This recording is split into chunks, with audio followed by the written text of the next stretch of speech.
ఓం శ్రీ మాత్రే నమః. శ్రీ గురుభ్యో నమః. అమ్మవారి పిలుపు ఛానల్కి స్వాగతం అండి. ఆ అమ్మవారి యొక్క ఆశీస్సులు మనపై ఎప్పుడూ ఉండాలని మనస్ఫూర్తిగా కోరుకుంటూ ఈరోజు వీడియోని అయితే మొదలు పెట్టబోతున్నాను ఫ్రెండ్స్. ఈరోజు వీడియోలో అమ్మవారు మనకు తెలియజేయబోతున్న సందేశం ఏమిటంటే, నీవు కలలో కూడా ఊహించినటువంటి ఒక శుభవార్తతో నీ ముందుకు వచ్చాను బిడ్డ, తప్పకుండా నీకు ప్రాప్తం ఉంది విను అనేసి అమ్మవారు అయితే ఒక చక్కని సందేశాన్ని అయితే మనకు ఇలా తెలియజేయబోతున్నారండి. ఇక ఆ సందేశంలో ఉన్నటువంటి అర్థం ఏమిటో ఇప్పుడు మనం పూర్తిగా తెలుసుకుందాం. ఇక వీడియో స్టార్ట్ చేసే ముందు అందరికీ ఒక చిన్న రిక్వెస్ట్ ఫ్రెండ్స్, నా వీడియో కనుక మీకు నచ్చినట్లయితే ఒక చిన్న లైక్ చేయడం మాత్రం మర్చిపోకండి ఫ్రెండ్స్. ఇక వీడియో అయితే స్టార్ట్ చేద్దాం. ఇలా చూడు తల్లి, నీ కోసం ఈరోజు ఒక చక్కని శుభవార్త. అది నీవు కలలో కూడా ఊహించినటువంటి ఒక మంచి వార్తతో నీ తల్లిని ఇలా వచ్చాను. సంతోషంగా విను. ఎన్నో రోజుల నుండి నీవు ఎదురుచూపులతో చూస్తూ ఉన్నటువంటి ఏ శుభవార్త అందాలో అదే నీకు చేరబోతుంది. ఈ వార్త అందిన తరువాత ఈ ప్రపంచం నీకు ఎంతో ఆనందంగా మారిపోతుంది. ఇక ఈ లోకంలో ఉన్నటువంటి ప్రతి సంతోషము కూడా నీ ఇంట తిరుగుతున్నటువంటి అనుభూతి నీకు కలుగుతుంది బిడ్డ. అలాగే ఈ వార్తను, ఏ వార్తను వినాలి అని నీవు కళ్ళు కంటున్నావో అది నీకు ఈరోజు చేరబోతుంది. అలాగే ఈ రోజుతో నీవు పడుతున్నటువంటి బాధలు అన్నీ కూడా, అలాగే అనుమానాలు, అవమానాలు అన్నీ కూడా నీ నుండి దూరం కాబోతున్నాయి.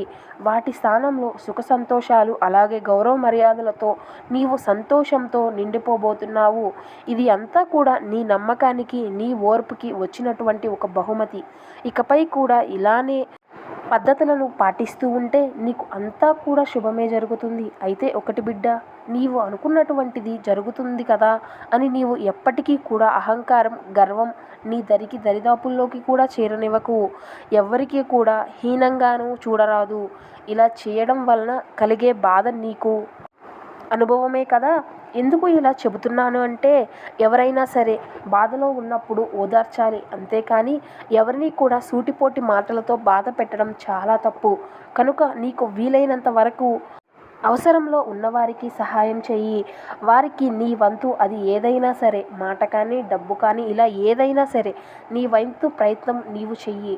నీవు అనుకున్నటువంటి శుభవార్త నీ వద్దకు చేరే సమయం అయితే వచ్చింది. నీకు ఇక సంతోషంతో ఉండు.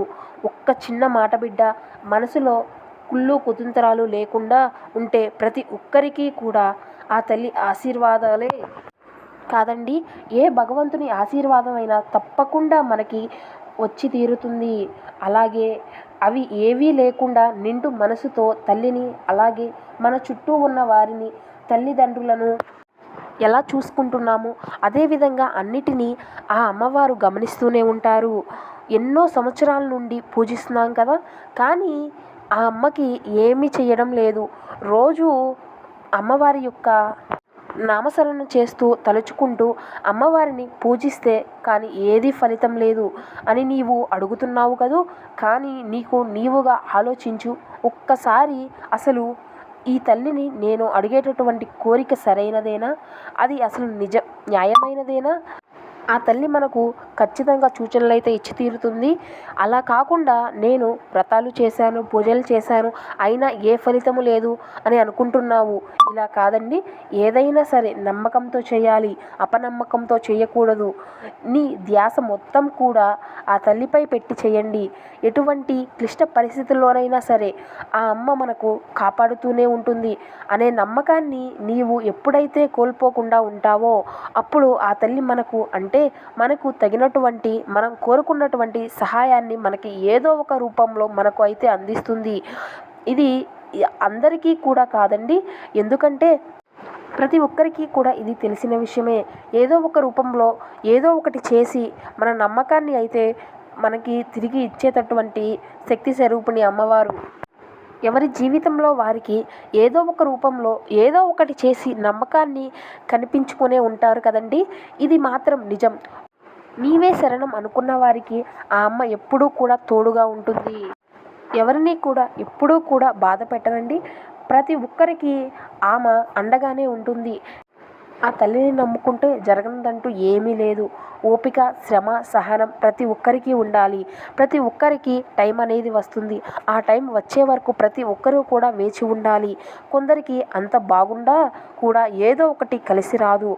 అట్టి సమయంలో కూడా అమ్మవారు మనం మనస్ఫూర్తిగా అన్నీ విన్నవించాలి. అమ్మ, కన్నీరు పెట్టుకోవద్దు, మనసులో బాధ పెట్టుకోవద్దు. ఎవరికి కూడా చెప్పుకోలేనంత బాధలో నీలో నీవు కుమిలిపోతూ ఇన్ని రోజుల నుండి ఎన్నో సమస్యలను దాచుకొని బాధపడుతూ ఉన్నావు కదూ. నీకు ఈ తల్లి గుర్తు రాలేదా? నీ బాధలు నాతో చెప్పుకో, నీ మనసును ప్రశాంతంగా ఉంచుకో, తప్పకుండా ఇస్తాను. నీకు మనశ్శాంతిని తప్పకుండా ఇస్తాను. నీకు ఎదురయ్యేటటువంటి ప్రతి సమస్యకు నేను కారణం చెబుతాను. ఏ కారణం లేకుండా ఏదీ జరగదు అని నీవు ముందే తెలుసుకో. నీ బాధకు కారణం నీవు ఆర్థికపరమైనటువంటి బాధలు అనుభవించలేక నీలో నీవే బాధపడుతూ అనుభవిస్తూ ఉన్నావు అన్న సంగతి నాకు తెలుసు. ఆరోగ్యం కూడా నీకు అంతగా సహకరించడం లేదు. చాలా ఇబ్బందులతో ఉన్నావు. దానికి కూడా నీ దగ్గర శక్తి లేదు. నలుగురిలోకి వెళ్ళాలి అన్నా బాధపడుతున్నావు. ఇక చుట్టూ ఉన్నవారు హేళన చేసేవారే కానీ అయ్యో పాపం అన్నవారే ఎవరూ లేరు. అవి అన్నీ కూడా నిన్ను మానసికంగా ఎంతో బాధకు గురి చేస్తున్నాయి కదూ. కనీసం నాకు అవసరమైనటువంటి ధనం కూడా లేదు అనే బాధ నిన్ను అవమానానికి గురి అయ్యేలా చేస్తుంది. నిజమే, బాధ ఎక్కువయింది. వాటికి కారణం కర్మఫలం తల్లి. కర్మఫలాన్ని పూర్తిగా అనుభవించాలి. అప్పుడే విముక్తి అనేది కలుగుతుంది. అయితే దీన్ని నీవేమి మార్గం చూపవా తల్లి అని నీవు అనుకుంటున్నావేమో. బిడ్డ, నీకు అభయాన్ని ఇస్తున్నాను. నీ కర్మలు తొలగించే శక్తి ఉన్నా కానీ నీవు తర్వాత జన్మలో అయినా అనుభవించక తప్పదు. కాబట్టి బాధపడకు. నీకు తగినటువంటి వృత్తిని నేను ఇస్తాను. నీకు ఏ సమయానికి ఏది అవసరమో అవి అన్నీ కూడా ఏర్పాటు చేస్తాను. నీకు ఏది కావాలి అన్నా అవి నన్ను అడుగు. నీ అవసరాలకు నేను సహాయం అందిస్తాను. అలాగే నీ బాధను నాతో చెప్పుకో, నీ బాధను తగ్గిస్తాను. ఇలా నీ పాపకర్మలను తగ్గించి నీ అవసరానికి తగినటువంటి సహాయం అందిస్తాను. ఇలానే నీ కర్మలు తీరిపోయి నీకు మనశ్శాంతి అనేది లభిస్తుంది. అప్పుడు బెల్లం చుట్టూ చీమలు చేరిన విధంగా అందరూ కూడా నీ చుట్టూ చేరుతారు. ఇప్పుడు ఉన్న కాలం మంచిది కాదు. ఎవరి వల్లనైనా సరే ఉపయోగం ఉంటేనే బంధువులు అయినా స్నేహితులు అయినా. కాబట్టి నీవు నిజాయితీ కల వారి కోసం ఎదురుచూడు. ఎందుకంటే నీ తోడుగా నేను ఉన్నాను. ధైర్యంగా ఉండు. ఎప్పుడూ నీ తల్లి నీకు ఎప్పుడూ కూడా తోడుగానే ఉంటుంది. ఇదిగో తీసుకో. నీవు ఇన్ని రోజులు కూడా కోల్పోయినవి అన్నీ కూడా అందిస్తున్నాను. నీ కష్టాలు అన్నీ కూడా తొలగి సుఖాలు అనుభవించు. కఠినమైనటువంటి పరిస్థితులు ఇక తొలగిపోతాయి. ఇక ఎప్పటికీ కూడా నీవు ఎటువంటి ఆందోళన చెందవలసిన అవసరం అయితే లేదు.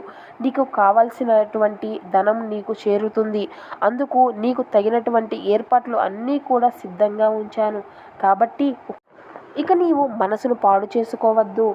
నీవు పడినటువంటి కష్టం తాలూకా జ్ఞాపకాలు కూడా కొంతకాలం నిన్ను బాధ పెడుతూనే ఉంటాయి. బాధపడవద్దు. ఇక నీవు కోరుకున్న కోరిక తప్పక నెరవేరుతుంది. నీకు ఉన్నటువంటి కలతలు అన్నీ కూడా మాయం చేసుకో. కష్టాలు అన్నీ దూరమవుతాయి. ఇక జరిగే పని గురించి ఆలోచించవద్దు. నీకు తగిన సహాయం నీకు అందుతుంది. ఇక నీ తల్లి నీకు ఇస్తున్నటువంటి మాట, సంతోషంగా ఉండు. నీ తల్లిని నేను చెబుతున్నాను. ఇక నీకు నా శుభాకాంక్షలు అందుకోవడానికి సిద్ధంగా ఉండు అనేసి అమ్మవారు అయితే ఈరోజు ఈ చక్కని సందేశాన్ని అయితే మనకు ఇలా తెలియజేశారండి. ఈ సందేశం మీ అందరికీ నచ్చింది అని అనుకుంటున్నాను. ఈ సందేశం కనుక మీకు నచ్చినట్లయితే ప్లీజ్ ఒక చిన్న లైక్ చేయడం మాత్రం మర్చిపోకండి friends. Thank you for watching.